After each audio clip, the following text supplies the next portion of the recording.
আকস্মিক বন্যায় দেশের বিভিন্ন জেলায় বন্যার্ত মানুষকে সহায়তা করার জন্য ২৩ আগস্ট শুক্রবার ঢাকা বিশ্ববিদ্যালয়ের ছাত্র শিক্ষক কেন্দ্রে বৈষম্য বিরোধী ছাত্র আন্দোলনের গণত্রাণ সংগ্রহ কর্মসূচিতে নেমেছিল মানুষের ঢল।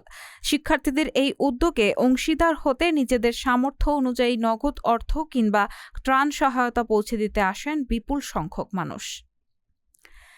বৈষম্য বিরোধী ছাত্র আন্দোলনের উদ্যোগে সকাল ১০টা থেকে টিএসসির ফটকে স্থপিত বুথে ত্রাণ সংগ্রহ শুরু হয়। বেলা বাড়ার সঙ্গে সঙ্গে সেখানে মানুষের উপস্থিতি বাড়তে থাকে। কেউ ব্যক্তিগত গাড়িতে, কেউ ভ্যানে করে, কেউ ছোট ট্রাকে করে ত্রাণ নিয়ে আসতে থাকেন। বুথে থাকা শিক্ষার্থীরা দাতার নাম ও পণ্যের বিবরণ লিখে রাখছিলেন খাতায়। বেলা বাড়ার সাথে সাথে টিএসসিতে ঢল নামে ত্রাণ দিতে আসা মানুষের। সুশৃঙ্খলভাবে ত্রাণ সংগ্রহের কাজ করতে শিক্ষার্থীরা সারিবদ্ধভাবে দাঁড়িয়ে যান।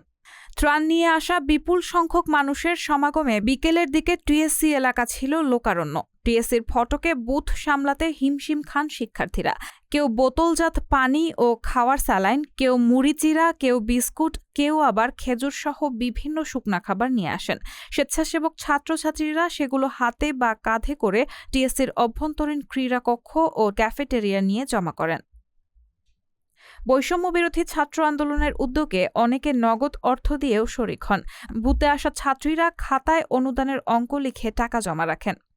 এদিন সেখানে ৮৬ লাখ টাকা জমা পড়েছে বলে আন্দোলনের গণমাধ্যম ও জনসংযোগ শাখার সদস্য আব্দুল্লাহ সালেহীন জানিয়েছেন। নগদ অর্থের পাশাপাশি বিপুল পরিমাণ বিভিন্ন ধরনের ত্রাণ সামগ্রী জমা পড়েছে। সেগুলো জমা করায় টিএসসির ক্রীড়াকক্ষ ও ক্যাফেটেরিয়ায় বিশাল ত্রাণ ভাণ্ডার পরিণত হয়েছে। ত্রাণ প্যাকেটজাত করার কাজও ইতোমধ্যে শুরু হয়ে গেছে। ছাত্রছাত্রীরা ত্রাণ নির্ধারিত বস্তায় ভর্তি করেছেন। রাতে ট্রাকে করে সেগুলো পাঠানো হবে দুর্গত এলাকায়। এর আগে বৃহস্পতিবার বৈষম্য বিরোধী ছাত্র আন্দোলনের উদ্যোগে বিপুল পরিমাণ ত্রাণ সামগ্রী জমা পড়ে।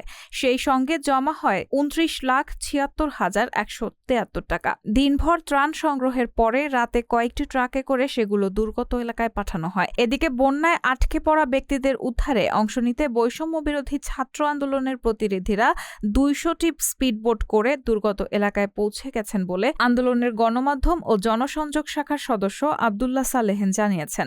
দেশের পূর্বাঞ্চলে বন্যা শুরু হওয়ার পর গত বুধবার বৈষম্য বিরোধী ছাত্র আন্দোলনের অন্যতম সমন্বয়ক আবু বাকের মজুমদার এক সংবাদ বিজ্ঞপ্তিতে গণত্রাণ সংগ্রহের এই উদ্যোগের ঘোষণা দেন। আন্দোলনের সব সমন্বয়ক ও স্বেচ্ছাসেবকদের নিজ নিজ জেলা উপজেলায় স্থানীয় স্বেচ্ছাসেবী সংগঠন ও জনসাধারণের সঙ্গে সমন্বয় করে স্বেচ্ছাসেবী দল গঠনের আহ্বান জানান বাকের।